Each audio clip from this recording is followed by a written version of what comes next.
এরপরে সর্বশেষ যে সুন্নাহ সেটা হচ্ছে এই যে ওযু করার পরে আপনি একটা দোয়া পড়বেন। কি পড়বেন? দোয়া পড়বেন।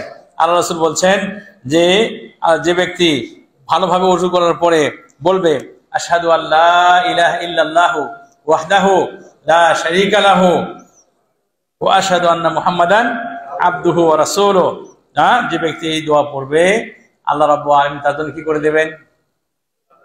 জান্নাতের দরজাগুলো কি করে দেবেন?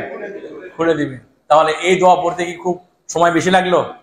পরিশ্রম বেশি হলো না। কাজেই এই সুন্নাহগুলো যদি আমরা পালন করি ইনশাআল্লাহ আমাদের জন্য করে এটা বড় ধরনের বেনিফিট বয়ে নিয়ে আসবে। এর সাথে সাথে আমরা বলতে পারি দোয়া আল্লাহুম্মা জাআলনি মিনাত তাওয়াবিনা ওয়া জাআলনি মিনাল মুতাতাহহিরিন।